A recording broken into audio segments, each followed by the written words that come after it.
चलिए तो news room live की शुरुआत बड़ी खबर के साथ करेंगे। दरअसल बीजेपी ने अपने तमाम विधायकों की बैठक बुलाई है। इसमें नेता प्रतिपक्ष गुलाब चंद कटारिया, वसुंधरा राजे समेत तमाम नेता मौजूद हैं। घनश्याम तिवारी का नामांकन फॉर्म भी आज भराया जाएगा। हालांकि अमावस्या होने के चलते आज ये पर्चा दाखिल नहीं करेंगे, लेकिन माना जा रहा है कि फॉर्म जो है नामांकन का वो आज भरेंगे। विधानसभा में विधायकों की ये बैठक इस वक्त चल रही है, जिसमें पूर्व सीएम वसुंधरा राजे भी शामिल हैं। नेता प्रतिपक्ष गुलाब चंद कटारिया भी बैठक में मौजूद हैं।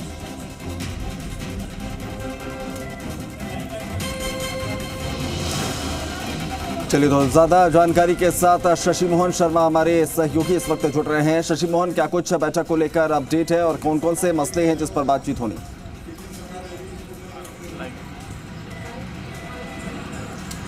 देखिए, अभिनव, मुद्दा सिर्फ एक ही है और वो है कि किस तरह घनश्याम तिवारी का नामांकन भरा जाए, कितने सेट भरे जाएं। पार्टी 2 या 3 नॉमिनेशन फॉर्म के सेट भरने पर विचार कर रही है। हाँ। वसुंधरा राजे, गुलाब चंद कटारिया, राजेंद्र राठौड़, सतीश पूनिया, अशोक लाहौटी, रामस्वरूप लांबा और रामलाल शर्मा जो प्रदेश मुख्य प्रवक्ता हैं, ये सब इस बैठक में पहुंचे हैं। तकरीबन 25 से ज्यादा विधायकों को बुलाया है।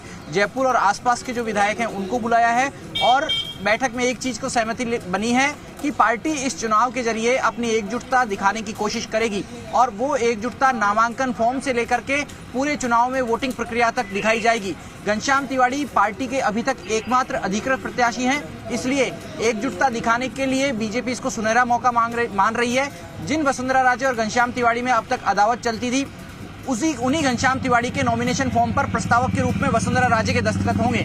वसुंधरा राजे के साथ ही गुलाब चंद कटारिया, राजेंद्र राठौड़ और सतीश पूनिया भी वसुंधरा राजे के घनश्याम तिवारी के प्रस्तावक होंगे। आप देखिए कि पार्टी 2 सेट भरेगी और 2 सेट में तकरीबन 20 विधायकों के दस्तखत होंगे चाहिए प्रस्तावक होने के लिए। कम से कम एक सेट पर 10 विधायकों के दस्तखत होंगे, तो इसलिए जो विधायकों को बुलाया गया है उनको निर्देश दिए जाएंगे।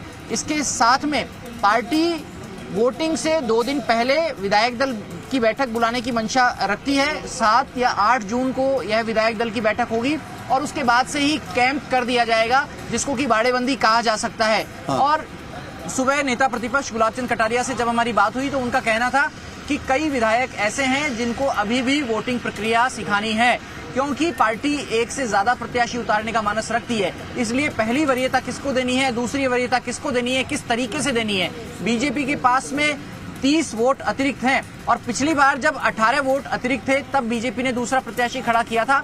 इस बार मंथन इसी बात को लेकर चल रहा है, क्या पार्टी की तरफ से अधिकृत प्रत्याशी खड़ा किया जाए या फिर किसी निर्दलीय उम्मीदवार को चुनाव मैदान में उतारा जाए। और दूसरे जो निर्दलीय विधायक हैं, बीटीपी है, माकपा है और साथ में जो बसपा से कांग्रेस में गए लोग हैं, क्या ऐसे लोगों को साथ में लिया जा सकता है, क्या आरएलपी का साथ मिल सकता है, इन सब संभावनाओं पर विचार किया जा रहा है। सबसे बड़ी संभावना इस बात की है कि बीजेपी को जो 11 वोट चाहिए उनमें आरएलपी के 3 वोट आ सकते हैं। इसके साथ में बीटीपी के जो 2 वोट हैं वो आने की उम्मीद बीजेपी के लोग लगाए हुए हैं। इसके साथ में निर्दलियों की बात करें तो निर्दलियों में 3 प्रमुख चेहरे, किशनगढ़ के सुरेश टाक हैं, ओम प्रकाश हुडला हैं जो महुआ से आते हैं, इसके साथ में बलजीत यादव जो बहरोड़ के हैं, वो हो सकते हैं कि आ जाएं बीजेपी के साथ में, क्योंकि किशनगढ़ से जो सुरेश टांक है वो विधानसभा चुनाव से पहले अपने टिकट की दावेदारी बीजेपी के खेमे में कर रहे थे।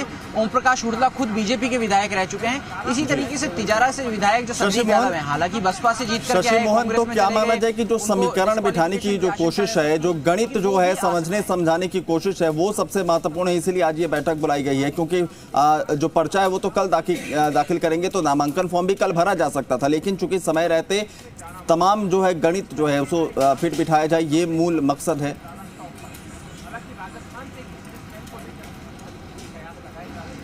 नहीं, देखिए, नामांकन कल भरा जा सकता है, ये बात सही कह रहे हैं आप, लेकिन राज्यसभा का नामांकन जो होता है उसकी विस्तृत प्रक्रिया होती है, थोड़ी पेचीदगी भरी प्रक्रिया होती है। 9 से ज्यादा एनओसी लेनी होती है। थोड़ी देर पहले घनश्याम तिवाड़ी के स्टाफ के लोग आए और विधानसभा सचिव महावीर प्रसाद शर्मा के दफ्तर से एनओसी लेकर के गए और जब हम सुबह घनश्याम तिवाड़ी से बात कर रहे थे तब उन्होंने ही उन स्टाफ के लोगों को एनओसी लेने के लिए भेजा था।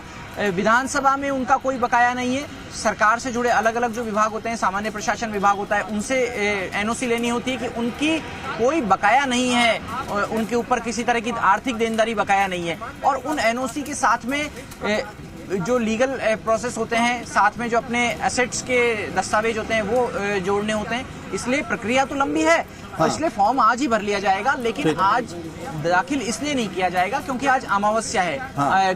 आप देखिए कि घनश्याम तिवाड़ी का कहना है कि वो पार्टी के कहे अनुसार, पार्टी के निर्देशानुसार फॉर्म दाखिल करेंगे और कल बीजेपी फॉर्म दाखिल करते समय भी अपनी एकजुटता दिखाएगी। आज जो प्रक्रिया है वो केवल प्रस्तावक तय करने की है। हाँ। 2 सेट में अगर फॉर्म भरा जाता है तो कितने प्रस्तावक होंगे और अगर 3 सेट में फॉर्म भरा जाता है तो कौन कौन प्रस्तावक होंगे। पार्टी की कोशिश होगी कि 2 से ज्यादा सेट में फॉर्म भरा जाए, 3 या 4 सेट भर सकते हैं, जिससे कि सभी विधायकों का एसोसिएशन लगेगा। सभी विधायकों को यह भाव आएगा कि उनका नाम प्रस्तावक के रूप में गया, इसलिए उस प्रत्याशी से सीधे तौर पर जुड़ा होगा। 41 विधायक बीजेपी के 41 वोट चाहिए घनश्याम तिवाड़ी को और ऐसी सूरत में 40 प्रस्तावक भर सकते हैं, 40 प्रस्तावक बन सकते हैं तो 4 फॉर्म बीजेपी भरने का मानस बना सकती है। एक फॉर्म की प्रक्रिया सेट करनी है, उसके बाद में केवल प्रस्तावकों के नाम बदलेंगे, बाकी 3 फॉर्म में कोई भी डिटेल बदली नहीं जानी है, केवल उनकी फोटोकॉपी लगनी है और इसी प्रक्रिया को अंजाम दिया जा रहा है। जी चलिए, बहुत बहुत शुक्रिया शशि मोहन इस जानकारी के लिए। तो संदेश पार्टी के भीतर